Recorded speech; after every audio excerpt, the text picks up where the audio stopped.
사도신경으로 우리의 신앙을 고백하시겠습니다.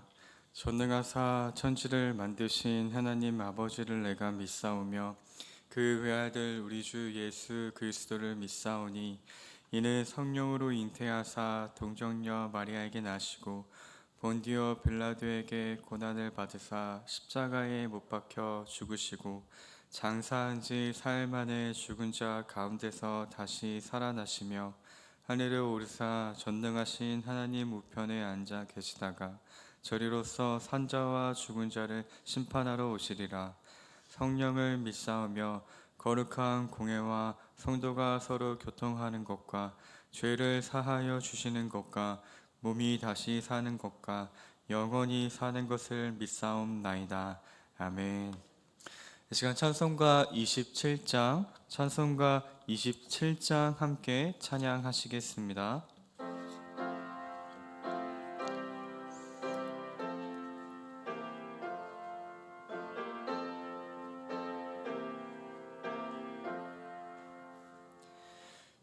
빛나고 높은 보좌와 그 위에 앉으신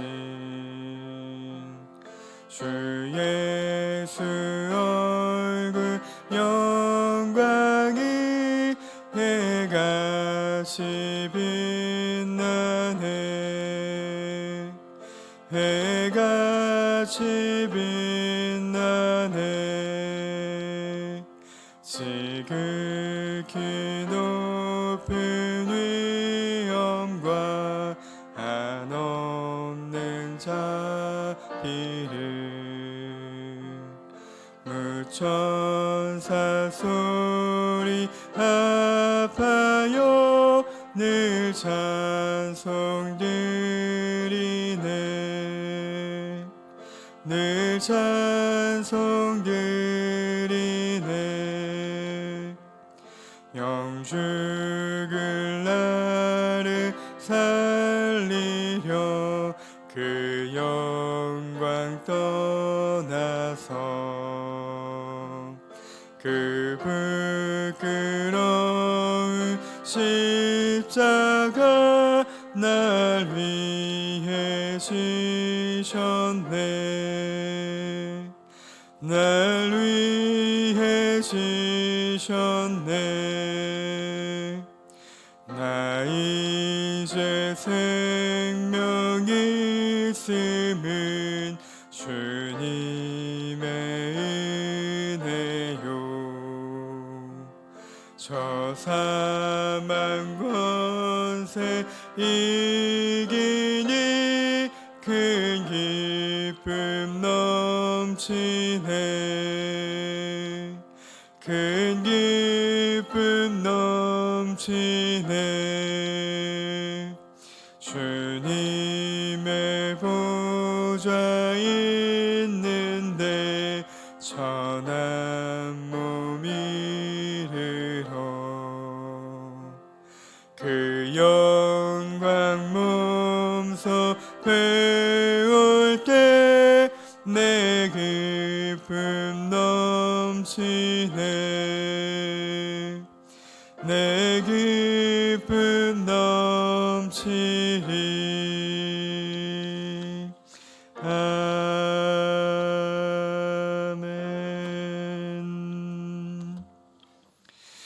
이 시간 함께 나누실 하나님의 말씀은 에스더 2장 19절에서 3장 6절까지의 말씀입니다. 에스더 2장 19절에서 3장 6절까지의 말씀, 제가 가진 성경으로는 구약 752면에 있습니다. 우리 에스더 19절부터 2장 19절부터 3장 6절 한 절씩 교독하신 후에 마지막 한 절은 함께 합독하시겠습니다. 제가 먼저 읽겠습니다. 처녀들을 다시 모을 때에는 모르드게가 대궐문에 앉았더라. 에스더는 모르드게가 명령한 대로 그 종족과 민족을 말하지 아니하니 그가 모르드게의 명령을 양육받을 때와 같이 따름이더라. 모르드게가 대궐문에 앉았을 때에 문을 지키던 왕의 넷이 빅단과 데레스 두 사람이 원한을 품고 아하수에로 왕을 암살하려는 음모를 꾸미는 것을 모르드게가 알고 왕후 에스더에게 알리니 에스더가 모르드게의 이름으로 왕에게 아른지라. 조사하여 실증을 얻었으므로 두 사람을 나무에 달고 그 일을 왕 앞에서 공중일기에 기록하니라. 그 후에 아하스웨로 왕이 아각 사람 함무다다의 아들 하만의 지위를 높이 올려 함께 있는 모든 대신 위에 두니 대궐문에 있는 왕의 모든 신하들이 다 왕의 명령대로 하만에게 꿇어 절하되 모르드게는 꿇지도 아니하고 절하지도 아니하니 대궐문에 있는 왕의 신하들이 모르드게에게 이르되 어찌하여 왕의 명령을 거역하느냐 하고 날마다 권하되 모르드게가 듣지 아니하고 자기는 유다인임을 알렸더니 그들이 모르드게의 일이 어찌되나 보고자 하여 하만에게 전하였더라. 하만이 모르드게가 무릎을 꿇지도 아니하고 절하지도 아니함을 보고 매우 노하더니 함께 읽겠습니다. 그들이 모르드게의 민족을 하만에게 알림으로 하만이 모르드게만 죽이는 것이 부족하다 하고 생각하고 아하스웨로의 온 나라에 있는 유다인 곧 모르드게의 민족을 다 멸하고자 하더라. 아멘. 이른 새벽 주님의 성전에 나오시면서 세 분의 성도님께서 1000번째 헌금을 드리셨습니다. 할렐루야. 오늘도 우리를 이 자리에 인도하신 하나님께 감사하며 이 예배가 하나님께 영광이 되기를 간절히 소망합니다. 오늘 함께 나누실 하나님의 말씀의 제목은 사울의 후손과 아각의 후손입니다. 사울의 후손과 아각의 후손이라는 말씀 제목으로 또 오늘 우리에게 은혜를 베풀어 주실 하나님을 사모하며 나아가길 원합니다.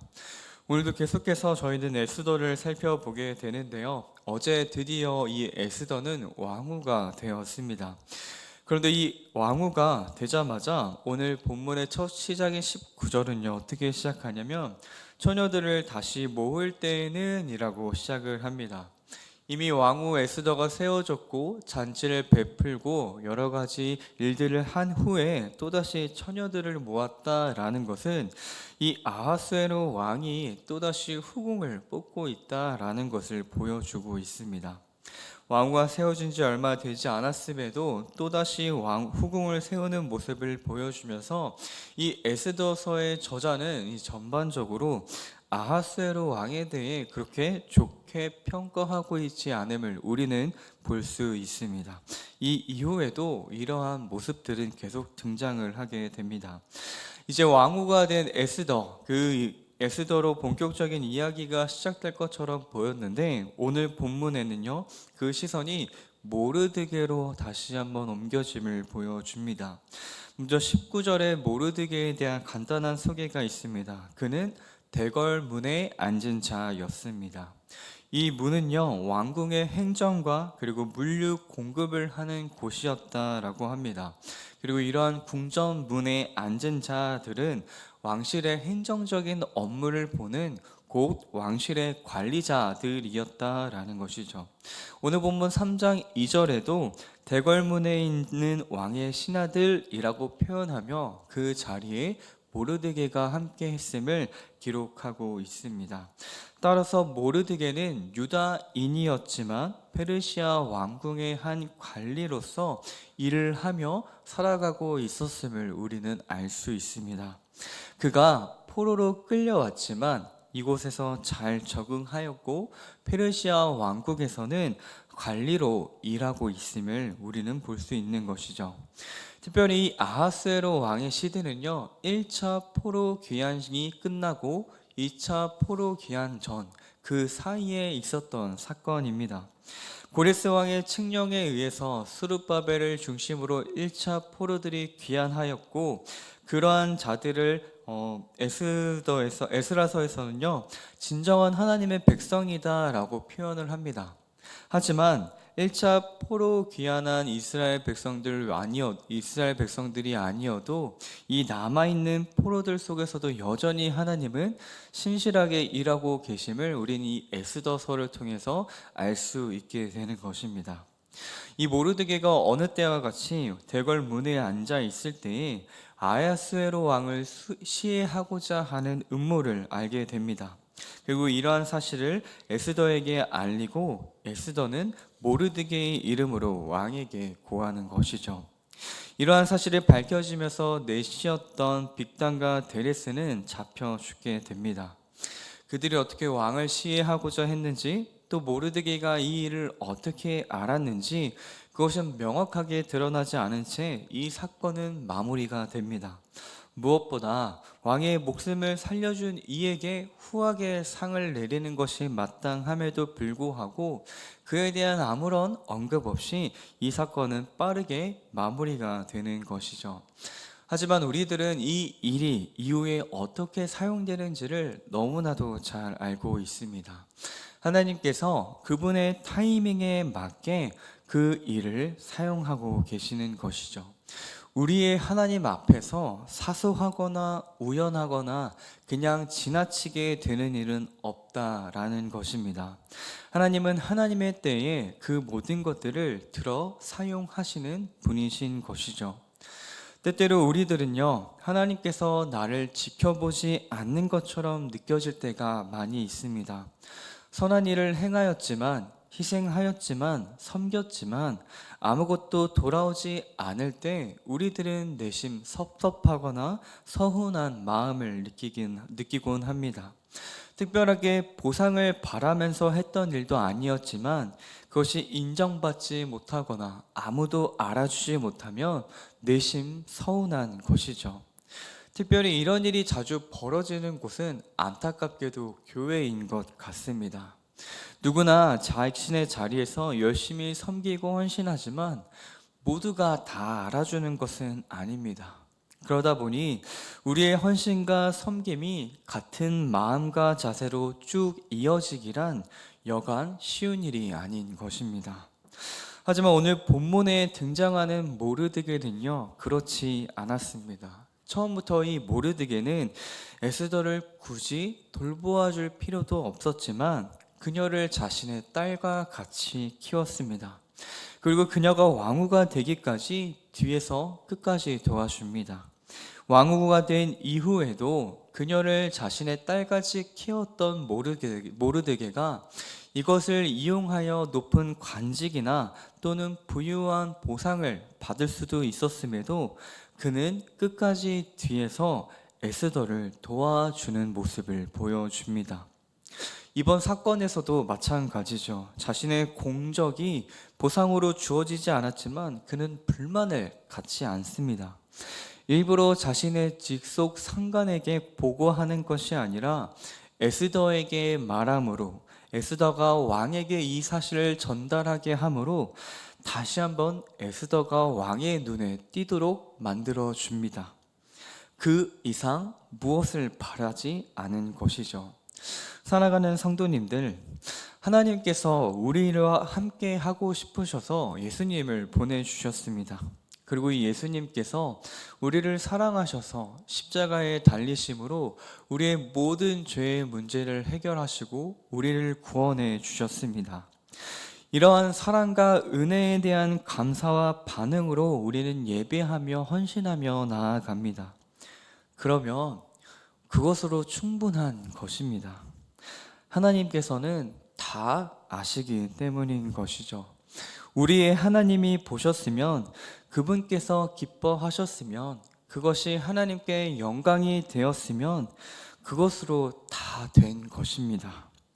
우리에게 주어진 자리에서 묵묵히 충성하는 것, 그것이 무엇보다 중요한 것이죠. 하나님께서는 다 알고 계십니다.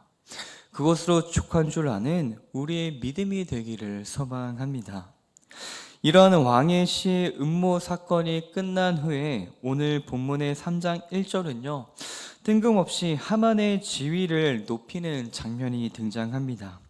이 하만이 높아지는 장면을 보면요, 그가 애굽의 총리가 되었던 요셉과 같은 자리에 올랐음을 우리는 알 수 있습니다.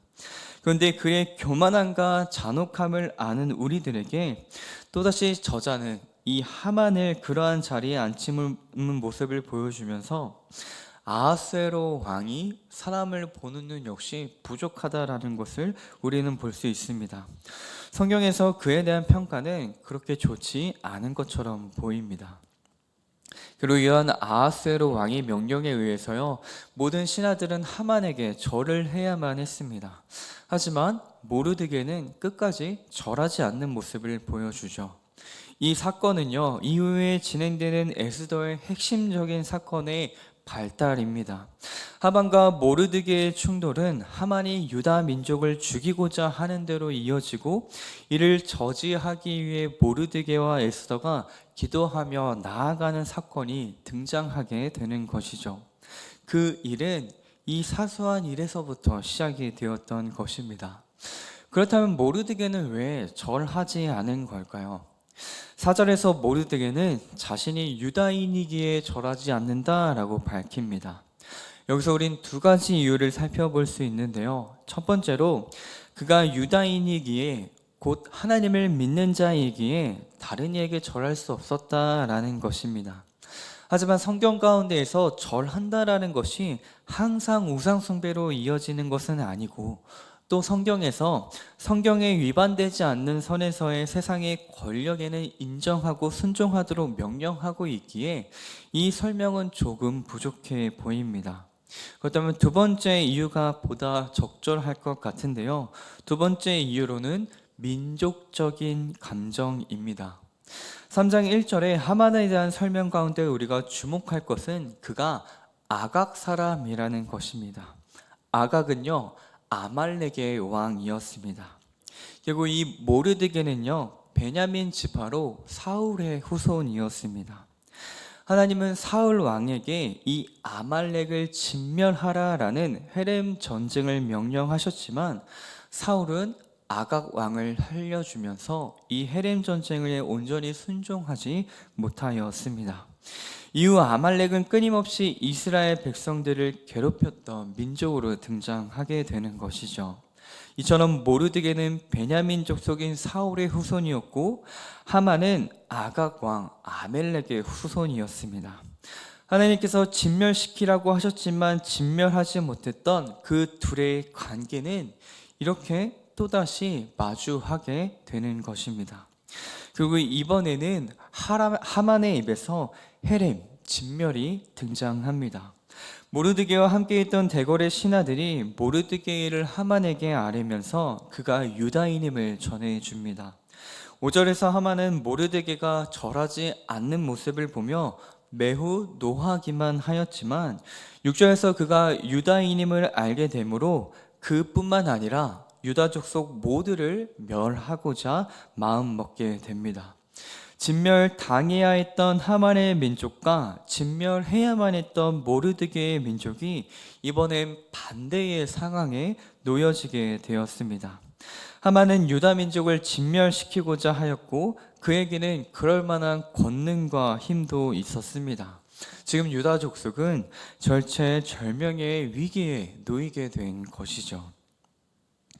이 일은 모르드게가 유다 민족이기 때문에 일어난 일이었습니다. 그리고 그가 이러한 사실을 밝히 드러내기에 발생한 사건이었던 것이죠. 이러한 모습은요, 우리 그리스도인들의 삶과 매우 닮아있다라는 것을 우리는 볼 수 있습니다. 한때는 그리스도인이라는 것을 밝힐 때에 좋게 봐주는 시선이 있었던 시절도 있습니다. 하지만 이제는 그리스도인임이 드러나게 되면요, 사회적인 약자가 되고는 합니다. 사회적 무리를 일으키는 모든 그리스도인들의 대변인이 되어 주어야 하기도 하고요, 그들과 같이 비난을 받아야 되기도 합니다. 장점보다는요, 약점으로 작용할 때가 참 많이 있는 것이죠. 그래서 누군가는 그리스도인임을 밝히 드러내지 않고 위장한 채로 살아갑니다.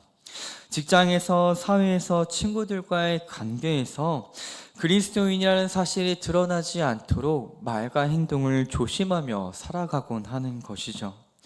하지만 성경은 그러한 삶이 정답이 아니라고 우리에게 이야기합니다.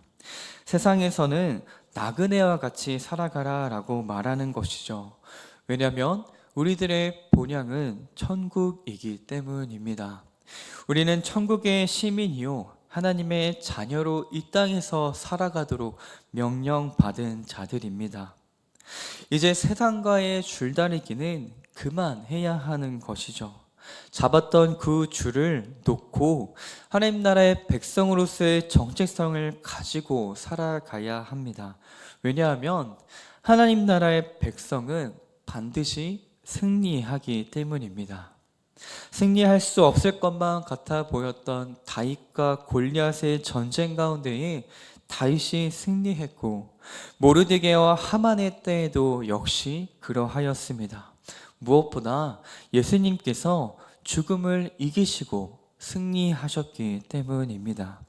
그 승리를 바라보는 우리가 되기를 소망합니다. 이 땅에서의 시선을 거두고 하나님을 향해 걸어가는 우리가 되기를 소망합니다.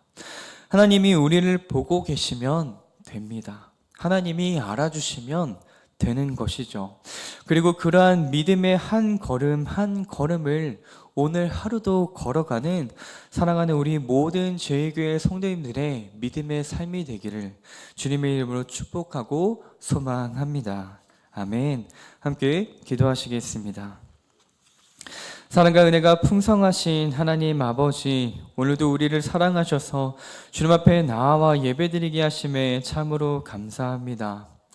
하나님께서 기뻐하시면, 하나님께 영광이 된다면 그것만으로 충분한 우리들의 믿음이 되게 하여 주시옵소서.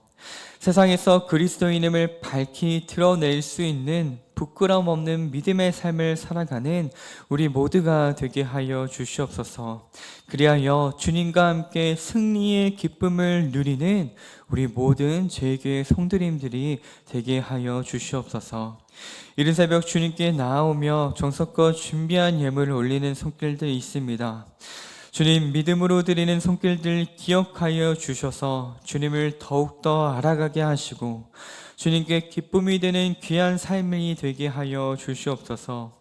또한 기도의 제목 가운데 함께하사 응답하여 주셔서 주님의 선하심을 만민에게 드러내는 복된 삶을 살아가게 하여 주시옵소서.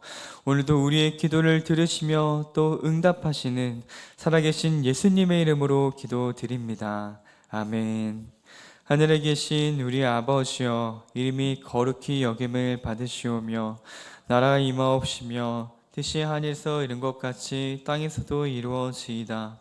오늘날 우리에게 일용할 양식을 주옵시고 우리가 우리에게 죄 지은 자를 사하여 줄 것 같이 우리의 죄를 사하여 주옵시고 우리를 시험에 들게 하지 마옵시고 다만 악에서 구하옵소서. 대개 나라와 권세와 영광이 아버지께 영원히 있사옵나이다. 아멘.